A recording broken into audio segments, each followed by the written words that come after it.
There's a part of humanity that needs understanding. There needs to be vulnerability because there's a lot of households where vulnerability is literally like a disgrace. If I cried, it was shut down. Like I had to suck my, can I cuss on your podcast? Of course. Suck my shit in. Yeah. You know what I mean? This is the BS4 podcast, and I'm your host, Bria Villa.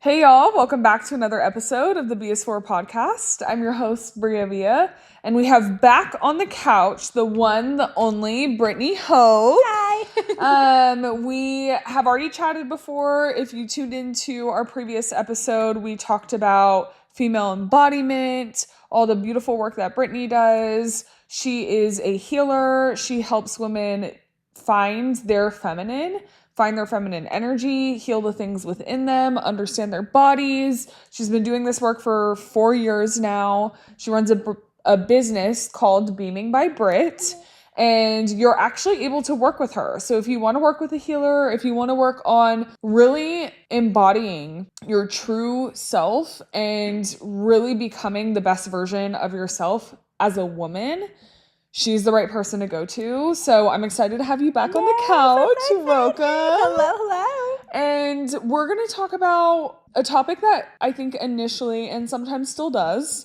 make me a little bit uncomfy. Okay. Because it makes a lot of people uncomfy. Mm-hmm. And that topic is vulnerability. Yes. And so we're going to talk about what vulnerability truly is. Mm-hmm. We're going to just kind of get into all that it entails, what it means to us.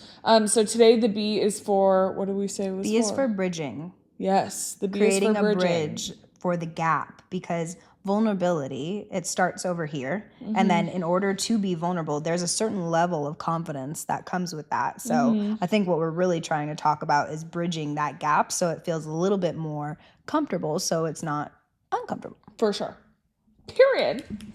One thing about Brit, she gonna come through. You know what I mean? But yeah, I'm excited because I feel like we've had sidebar conversations. We've had tangent combos just about, we've actually like been vulnerable with one another, shared things that are uncomfortable. For sure. Family wounds, trauma, experiences that we've had. And we haven't even gotten into the full breadth of things. So I guess we'll see where this conversation goes. But I want to talk about vulnerability because I think sometimes my struggle is with this podcast. I give myself to an extent, but I don't feel like I give myself fully. And I think it's because I don't always know who's on the receiving end. And I want to trust that people who are listening, who are spending their time tuning in and supporting me, are doing that. They're supporting me. There's always like this voice in the back of my mind. And I think a reality or a protection voice of like, not everybody is doing that. I think the majority of people listen because they do support me and they want to. But I do think that there's people who listen because they want to find something to tear me down. Really? And so, or not majority, I think a small amount of people do that.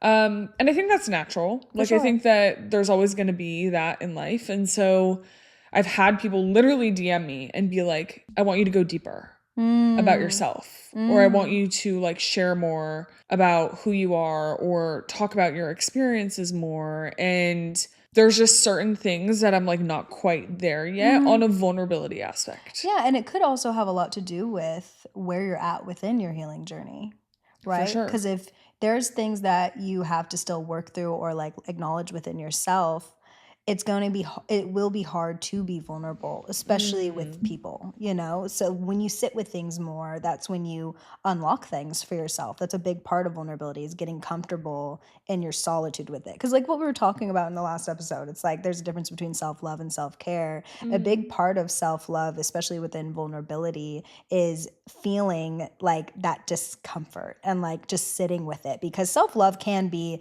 invigorating, could be like beautiful, could be feminine, sexual, playful, sensual, whatever you want it to be. Yeah. But it can also be really ugly. For and sure. in those moments of solitude is when you can find that permission to be vulnerable. So that way, when you want to go do it in real time, when you're collaborating with others, it feels a little bit more natural because you've visited it. You know what I mean? Yeah. No, 100%. I feel like you're like unlocking certain things in my brain right now, but you're right. I think that's the beauty in vulnerability is, and maybe we should define it. Like, what does it feel like? What is it? And I think a question that we had, hold on. One of the biggest things I think from one of the questions you said, vulnerability is beautiful when you're being vulnerable with people that deserve it. That is one of the questions that came up on there. Knowing when it's oversharing or when it's weakness, right? Yeah. And I've really found that vulnerability feels the best and the most authentic when I'm having that experience with somebody that it almost feels like my vulnerability was so honored and seen and just respected. Yeah. And that's when I'm like, wow, that was a gem. That was a vulnerability gem. And you know what those feel like. It's like, whoo, like that person, just like even when we were just talking now, it just feels like, wow, like you just absorbed this. Now you just got a piece of me, a piece of understanding, and you cared enough to listen. And when that vulnerability is shared and exchanged, it's like, like, and especially like, not even for the moment that you're experiencing with that person, but like, wow, like I was able to unlock that and be vocal about it. You know, that's really hard. So I don't think vulnerability is an overshare if it's with the right person. I agree. Genuinely. And I don't think vulnerability is weakness. I think vulnerability is strength. 100%. And to be honest, not anybody in my family practices vulnerability. Like some of my sisters, we honestly all have our own journeys within that. I feel like we're the generation that's trying to break a lot of trauma, generational trauma. But like some of the adults around me, like it's a hard thing for them to access. So when I feel the ability to be vulnerable come naturally, I'm like, dang, I feel strong. Yes. You know what I mean? Yeah. Literally. And I think part of that is generational curses, if you will. Just having a very Latin family. I think the generation before us, our parents' generation, naturally weren't accepting, open, willing to be vulnerable. For sure. But I also think there's another layer of like cultural differences. For sure. And like I think just in a Latin family, like emotions are just like not met with safety. Yeah. And so vulnerability felt like an opportunity for you to be scrutinized. Yeah. It didn't feel like you had a safe place to land. Yep. And so I guess being vulnerable for me has always been difficult because I didn't know how I'd be met with it, or I didn't feel like I had the space to be. Yeah. And I don't blame anybody for this. Yeah. Like I want to be clear that to each its own. Yeah. And people have different tools. For sure. That they either had access to or haven't had access to. Right. And you only know what you know. But I think now, if I'm willing to do the work, I think there comes a point where you can start to hold people in your life to the standard that you're setting for yourself, and wanting to be vulnerable with them would also require them doing the work to be vulnerable with themselves and then in turn you. Yeah. And so I think vulnerability can feel like oversharing, or can feel like maybe not weakness, but uncomfortable. Because of your audience. And so I like back to the pod, because people have said like, oh, you can get more vulnerable and all these things. It's like, well, I think about the person who isn't that safe place to land. And as much as I want to be like, screw them, who cares? I also know that there's things about me that are important to me, that I keep close to my heart, that are a part of my story, that I don't always want to open up to everyone. Yeah. And so I'm figuring out how to navigate that. Especially to this capacity. For sure. Yeah. And I'm not saying that I have millions of viewers right now. Also, I'm not saying that wouldn't be the case one day. Yeah. Well, you know what's really interesting about this? Somebody recently, it was within the last week, I was telling them my story a little bit, and they were like, oh, you probably shouldn't tell people that. said something like that. It was about my journey. And I was like, it was the first time I was like, is that an overshare? Or is it the wrong person? But I really realize that when I'm vulnerable, especially, well, also I have a very like, I don't care attitude. Like I'm gonna be me. If the haters gonna hate, let them hate. I could care less. I really would. It's crazy, but like I love sharing because you just never know who needs to hear it. You know what I mean? And also too, I feel like one thing God does do is create protection around me. So I know like from a very deep inner knowing that like I am safe, I am protected. If something does come my way, it might just be like a whim. Like, oh, well, that happened. You know, like I'm just going to let it be like a car that passed by versus like sitting with that hate. Why would I do that? That the only thing that's going to do is like dim my light. I work really hard to be this beam of light. I'm going to keep it shining. You know what I mean? That's right. Like, oh my gosh, I would never give anybody that power because I love shining bright. Like, damn it. You're so cute, Britt. I literally love her. But like, oh my gosh. But sometimes you just have to keep it that light. Yeah. Because, you know, even when people message you and they're probably like, you need to get more vulnerable, does it kind of make you want to cave in even more? Like, are the lights too on you? Or like, what comes up for you within that? That's a good question. I just feel like a tug in both directions. Like I almost feel like paralyzed by it. Wow. So I don't feel like I want to cave in, but I also don't feel like I want to rise to the occasion. It's like I feel both. So then I just feel stuck. So I feel like I'm kind of like in the middle of like, there's things that I want to lean into that I know that I could lean into, but it's more like, what would that mean for me, not for the person listening? And then there's like a part of me that's like, ooh, like I feel like this like urge to kind of like pull away a bit. And it's because it's like, oh my gosh, like how are you perceiving me? Right. And so I'm like, ooh. But the tug to go into rising to the occasion feels stronger than the tug to pull away. But I know that both exist. And they both don't feel like overpowering pulls. And I think I need to figure out what that means. Yeah, and you know, there's not a lot of examples of it, right? Like that's something really important to talk about. Like when I watch a lot of podcasts and stuff, like I do sometimes sit there and think to myself, like, am I an overshare? Because like there's a lot of people with podcasts out there that are not talking about that. Like, and I don't want to say every podcast I listen to is like they're sugarcoating, because that's definitely not what I'm feeling. Like I get a lot of gems from a lot of podcasts that I listen to, but like I don't see a lot of human examples anymore. And that is something that I am like trying to navigate within myself. And I think that's why I've always felt so called to be so open, because I feel like this is the type of content that like our people need. Like there's a part of humanity that needs understanding. There needs to be vulnerability, because there's a lot of households where vulnerability is literally like a disgrace. Like I can be very honest with that. Like my family was a very much like, if I cried, it was shut down. Like I had to suck my, can I cuss on your podcast? Of course. Suck my shit in.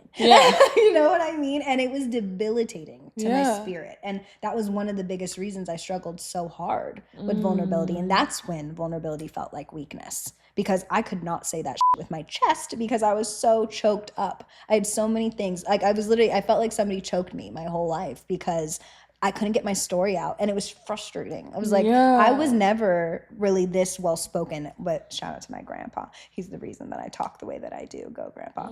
But yeah, I had to get really comfortable with it. And the more I practiced telling my story and really letting my vocal cords vibrate and feeling what it felt like to say the hard things out loud to the hardest people I've ever had to talk to, right?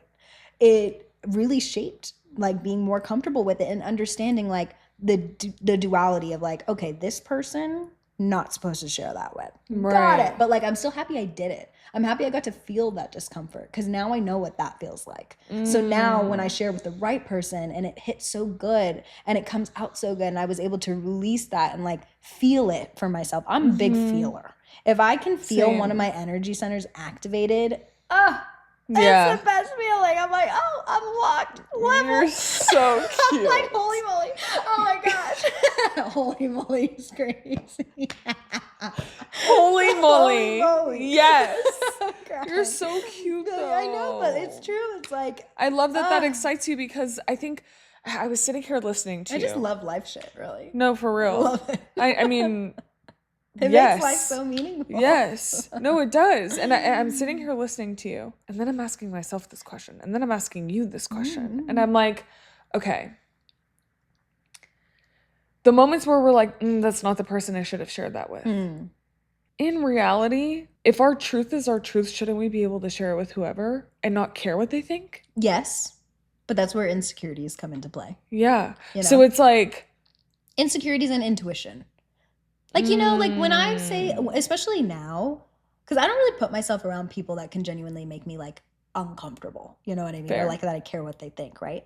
But it's more so the discomfort of like, ooh, like your reply didn't feel sufficient to what I just said. Right. Like I just shared something to the depths. You were in my shadows with me. I invited you into my forest floor. What? Like you did not honor what I just said. Actually, were you even listening? Like what is happening? That's what I'm talking about. That's the wrong people to share with. You know what I mean? Yeah.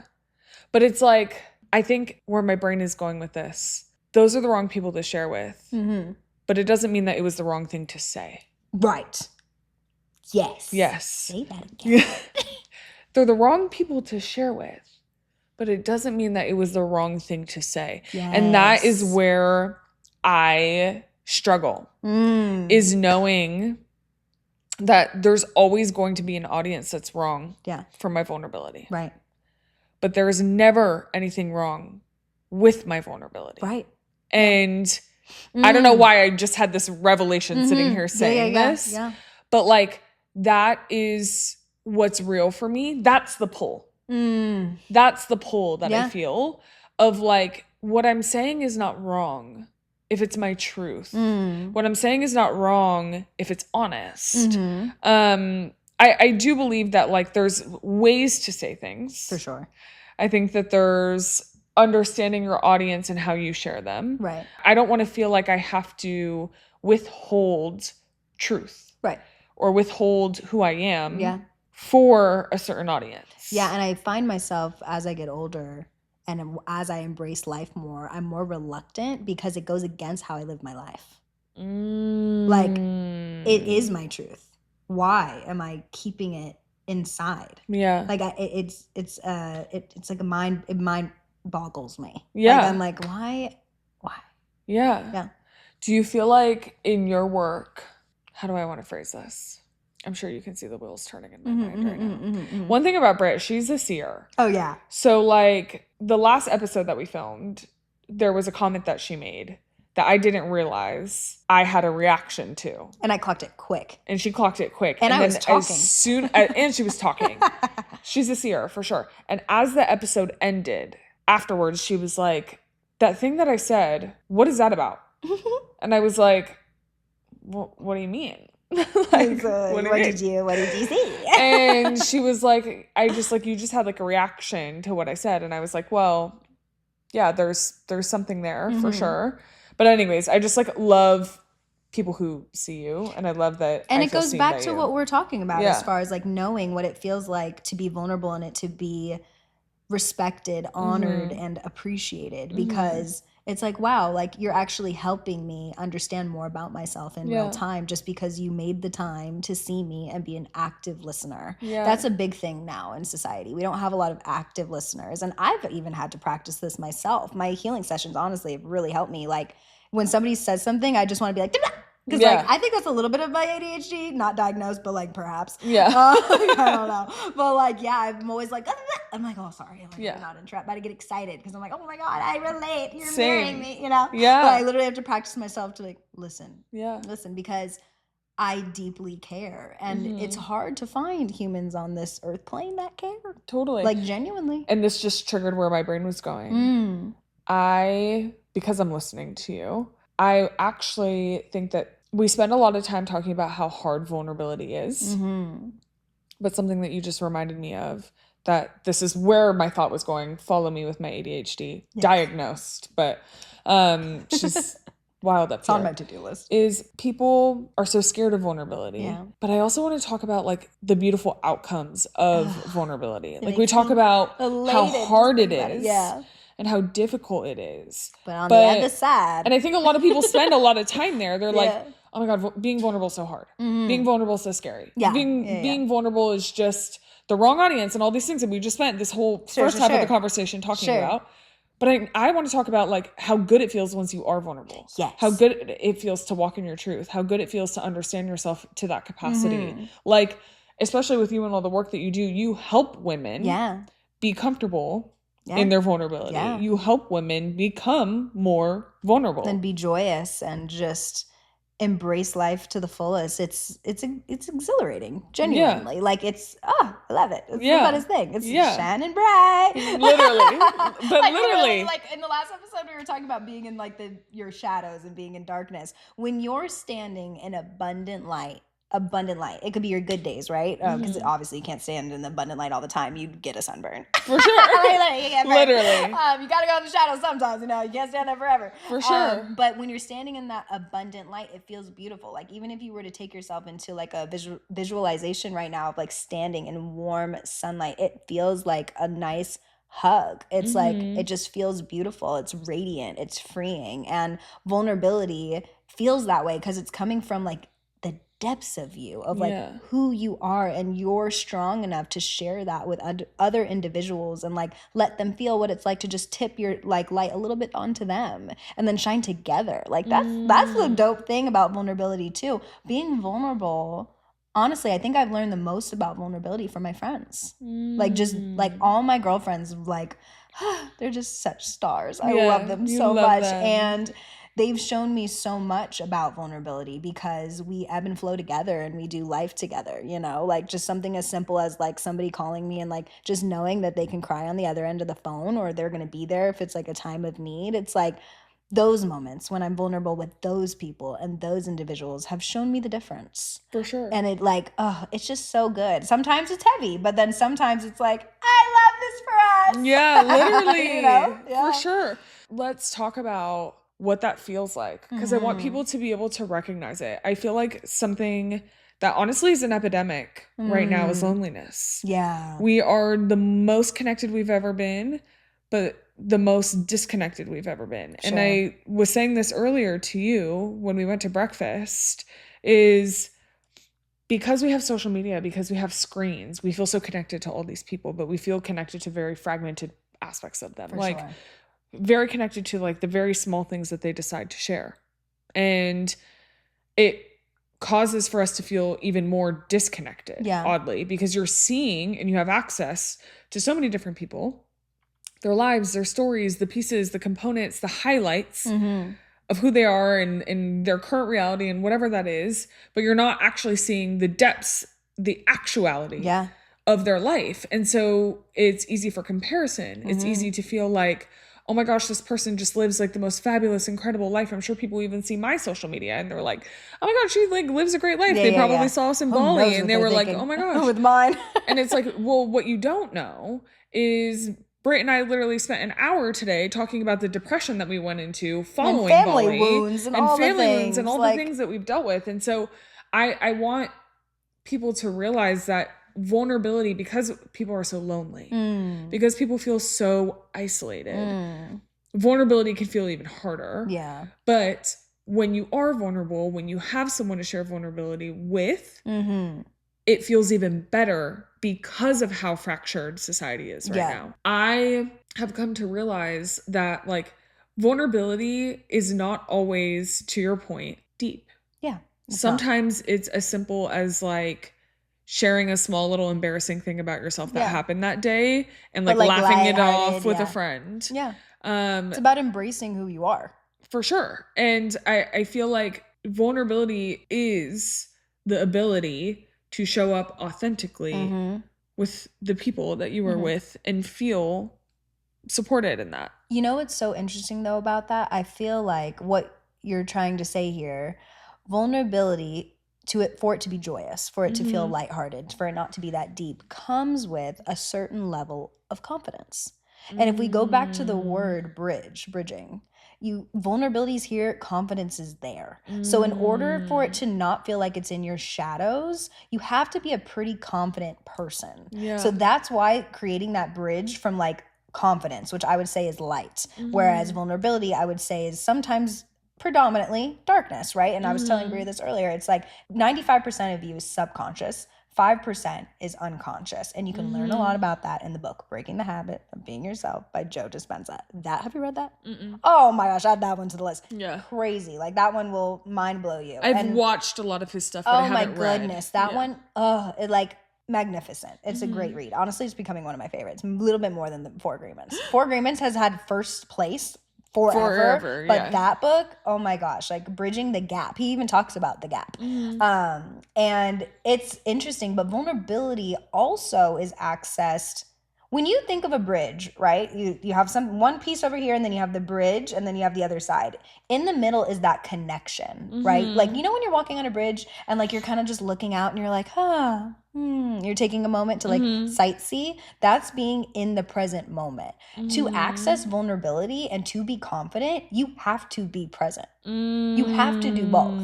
And that's something I think a lot of people don't really like consider when they think about vulnerability. And that's why the fear comes in, because they don't see it as a moment just where it's like standing in the middle of the bridge and just like looking out and looking at something magnificent. They think it's something that's like a hard task. The bridge is already there. You just got to walk to the middle. For sure. You know what I mean? For sure. It's not that deep.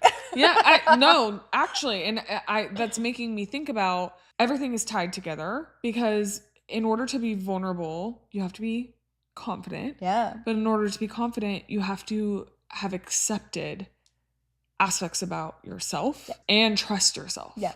I think that's a hard thing to do, is like knowing the things that you've been through. Confidence feels hard for a lot of people. For sure. Something that I think about often is like people who are not confident will sit there and be like, I'm not confident.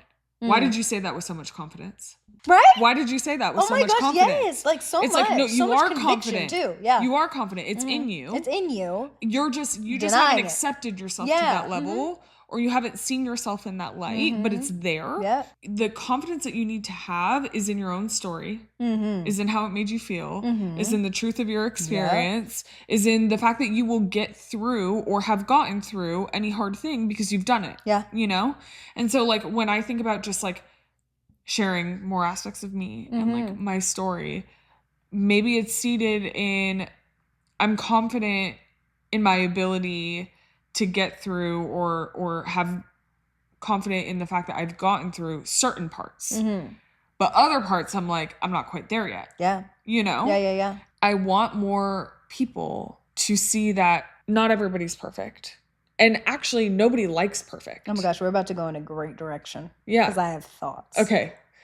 Nobody likes perfect. And I think we show up to see the imperfect aspects of other people. But then when you're not perfect in your authenticity, they like come for you. Yeah, they scrutinize it. Yeah. And like I feel like the internet is a really tough place right now, because people are like, we want you to be authentic, like this isn't real enough, like you're not getting deep enough, blah blah. But then you do share the depths of who you are, and they're like, well, why'd you do this, and why'd you do that, and why'd you do this? And so it makes it so hard to be or vulnerable. You do this, you do that, you share this is your life. It's like, you don't know my life. Yeah. Like, who are you to scrutinize anything? Who are you to tell me to go deeper? Maybe this is my depth. Like, maybe this is me being vulnerable. Yeah. Maybe you're just not catching it. Yeah. Maybe you're not tuning in. Yeah. Are you a loyal subscriber? Did you press the follow button? Literally. Matter of fact, make sure you do that.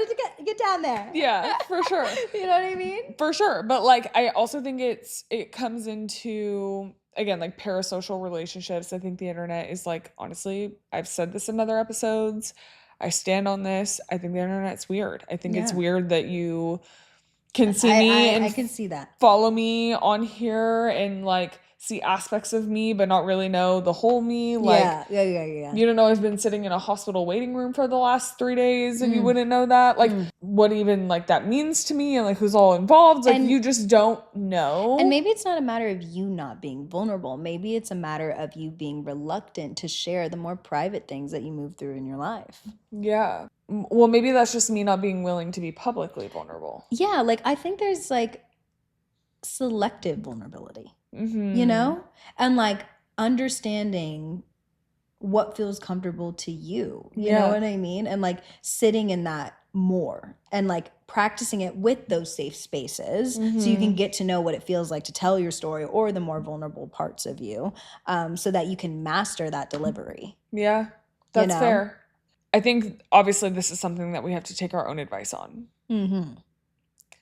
But a question that I have is, for someone who's scared to open up, where do you feel like is a good place to start? The place that makes you the most comfortable. The most safe. The most seen, honestly, for me. Because when I first started practicing vulnerability, I didn't have a lot of safe spaces. I genuinely didn't. My healer was good, but it was also expensive, so it wasn't like always convenient, right, or accessible. Yeah. When I acknowledged, one of my safest places has always been my room. A locked door, knowing that it's uninterrupted, nobody can see me, safe space. Go where you feel the most safe. That is so important. Genuinely. And then makes me once emotional even just thinking about it. Yeah, no, like it's a beautiful feeling to like just know like I'm deep in my solitude. I can be as vulnerable as I need right now in my moment. I give myself permission. Going back to the word power, like giving yourself the permission, the power. Geez, so many P's today. Power, permission, and genuinely like sitting in that. It's like a beautiful experience, and that's when vulnerability can also be joyous and bright and less deep because you've had that moment. And it's like it's such a duality. You have to have both because you have to ebb and flow. You can't just go one way. That's like crazy. You're gonna be so tired. For sure. You know what I mean? Yeah. So yeah, finding comfort in whatever discomfort you're moving through. Yeah. So let's say someone's like, okay, I'm gonna go to my room. I'm gonna lock my door, and I want to heal. What should they do first? Honestly, what I think is to invoke vulnerability. Invoke vulnerability. Sitting. Okay, so there's something called the Ho'oponopono prayer, and it's I'm sorry, please forgive me, thank you, I love you, and just close your eyes and just, or you can write them down, whatever makes you feel the most comfortable, and just start saying, I'm sorry that I feel bad for being vulnerable right now. I'm sorry I can't give myself permission to cry. I'm sorry that I feel choked up right now. I'm sorry that I'm about to have a vulnerable moment and I don't know how it's going to come out. I'm sorry that I feel depressed that I might stay here forever and I'm going to bed rot for the rest of my life, but thank you for giving me the permission to accept that within myself. Please forgive me for this down moment. I love you. Like, and really kissing yourself. I literally always say, like, I always like to describe women as flowers because we have such a beautiful essence and we're so multi-layered, and within that it's like loving yourself from, like, you know, when like in the movies when they're like, let's kiss you from head to toe, it's like genuinely kissing yourself from head to toe, or I like to say from toe to head because it's always starts from the root. You know what I mean? So it's like really just seeing yourself for all that you are and like loving it, because it's so beautiful to shine and to be this blossoming flower and everything, but like you need to understand the depth and the origin story of your seed, you know, and like your roots, and that is going to make you shine so much brighter. So when we talk about being vulnerable and standing in the light of that, it's about really getting to know what makes you the beautiful rose that you are. Literally. Oh, that's so powerful. And what comes up for me when I hear that is, on the other side of vulnerability is shame. And shame holds us back from so much. So much. And when you go into, what was it called? The Ho'oponopono? Ho'oponopono prayer. The Ho'oponopono prayer, where you're able to remove shame is in the aspect of I'm sorry and I forgive. Yeah. And it's about yourself. Yeah. You're not saying sorry to God. You're not saying, because God has already forgiven you. Right. So I think like being able, I think those two aspects of that prayer followed by thank you, I love you, is like I'm able to remove the shame because I'm already saying sorry for feeling it. Yeah. And then I'm forgiving myself for feeling it. Then I'm saying thank you because this is what it's going to teach me, and then remind myself that I love myself. Yeah. I think that's such a powerful tool that I want every single person listening to take away from this. Yeah, for sure. And like even to build on that even more, when you're making a choice to relinquish yourself from the generational trauma that you were born into, it's giving yourself permission to release the weight. Girl. And like that's something God loves you. God will always forgive you. But I have to forgive myself for taking on the weight of other people. Mm-hmm. And that within itself is its own journey. Yeah. You know what I mean? The But weight of other people, the weight of my own shame. And that Ho'oponopono prayer helps you sit and like really just cut that cord. Yeah. I don't want that on me. Yeah. I want to feel airy. I got my own stuff to deal with. Sure. I want to deal with my pain. And that literally has been the totality of my healing journey. Like getting to know the tethers that are connected to me and really deciding for myself, do I want this cord connected to me or do I need to let that go? Like this is not supposed to be on me. And I could release it with so much love and like genuine goodbye. Yeah. So long. Sayonara. But like I want what's best for you. But it doesn't need to be close to me. Again, going back to acknowledging like who you're supposed to be vulnerable with and who you're not. Yeah. And that honestly must decipher low key whether it's going to be light or dark. Is it going to be deep or not that deep? If it's to somebody that doesn't deserve it, it's probably going to be pretty deep. But like if it's to somebody that will take it, it's going to be light. Yeah. Honestly, it could be just as simple as that. Just know your audience. Yeah. And I think that goes like to discernment. Yeah. Right. Like, and trusting your intuition. For sure. Yeah. And that means that you have to trust yourself and you have to trust the decisions that you make. And I think a lot of people struggle to do that. I think for us, it's probably easier to, we don't always trust our decision making. We were talking about this earlier. Like sometimes we get downloads from God, from spirit, that are very intuitive that we like don't listen to because I'm hard-headed. Yeah. Sometimes I'm more dominant. For sure. For sure. But those are the hard lessons. Yeah. Those are the lessons that you have to learn in that way. But I think like every single person, and this is like a reminder that I have to like give myself and others, every single person has the ability to deeply understand and know themselves. For sure. Every single person, man, woman, other, has the ability to be fully themselves and trust that the way that they are is exactly who they're meant to be. That's enough. That it is enough. And sometimes you may feel like you can't trust yourself. No, yeah. Sometimes you may feel like, oh my God, my decision making, like I just don't know. I'm so indecisive. I'm so lost. I'm so like confused. A really confident person, but there are some moments where I'm like, whoa, that was a little bit too much. Yeah. Same. And I'll go back and I'm like, oh, why did I just say that? Yeah. And I'm Same. like, oh man, Same. I can erase it. Yeah. But we're human. Yeah. And I think like that's when I have to remind myself really quickly though, release and let go. Release and let go. Like don't sit on it. Like let's not dwell. Like it happened. You were vulnerable, honor it, move on. Yep. So that's another piece of advice, right? So like you're vulnerable with yourself first and foremost. And then as you start to get vulnerable with other people, know that you're going to stumble. You're going to stumble. Because that's a part of human lived experience. Yeah. You're like, embracing humanity. We're the idiots. Most human part of you. Yeah. We do idiotic things. Like we're beautiful and we're complex and we're powerful and we're lovely. Clumsy as hell. But we're clumsy and we fumble because we're not meant to be perfect. Right. And so I think it's just honoring the fact that that is the case.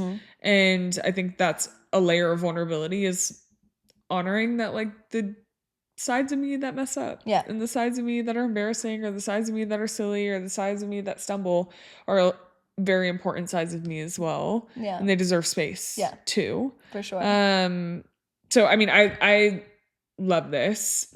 Maybe we have like one more question and then we just like close it out. Yeah. If someone listening could only take one thing away about vulnerability today, what would you want them to know? It's okay to be present in the moment with your raw, authentic feelings. There's nothing wrong with it. It's okay. You're not going to crumble. You're not going to deteriorate. You will be okay. And to trust yourself and to always find those safe spaces that make you feel comfortable to be vulnerable and just be here. Try to bridge that gap, because the more you bridge the gap between confidence and vulnerability, the more abundant you feel, and you'll be able to live a more fulfilling life. Oh, that is such good advice. And I agree with you. I think vulnerability at the end of the day doesn't harm you. It doesn't. It really doesn't. It's actually probably the most beautiful part of your human experience. I would agree with you. Yeah. And that's honestly why I like to live my life to the fullest. Absolutely. And that's why I'm in Vegas. And that's why she's here. Yeah, I would say like I wholeheartedly agree. And I think that vulnerability is rooted in love. Yeah. And anything rooted in love, you can't lose. You can't. You really can't. I loved having this conversation with you. I can have 50 more. I know. I'm like, we're going to keep talking after this, very likely. But make sure that you follow Brittney Hope. Yeah. I will put her right here so you can't miss it. Make sure you like, comment, subscribe, share with a friend, share with someone who needs guidance on vulnerability. Share with someone that you feel like you want to have a vulnerable conversation with. And make sure that you obviously do all the things so that this show can continue to be supported. Vulnerable moment, but like, I need y'all support. Oh, literally. I need the likes. I need the comments. I need the subscriptions. Right. I feel like that TikTok where I'm like, you better push that button. You better. Subscribe. You better. I'm going to tell you about my friend's podcast, and you better show up for her. But yes, please do, because I need it. And make sure that you support Brittney as well. I feel like her business is incredible. If you need to do the healing work, if you have the access to doing it, if you have the means to do it, I think it's incredible. But she also is incredible because she has a podcast. It's on hold right now. It's okay, but like, she has plenty of episodes. Got 10 episodes for you though. She has plenty of episodes that help you do the healing work that she literally designed so that women can heal who don't have access or means to be able to work with you. And I just think that's a beautiful thing. That's how you know this is her life purpose and calling. So please go give that a listen if you need additional advice. But I appreciate you so much for being here. Thank you so much for Vulnerably, having me. I love you. I adore you. I think that you're incredible. And so I'm so honored to have this experience with you. No, this was beautiful. Yay. Love. Okay, y'all. See you next week. Bye. We kissed at the same time. Good job.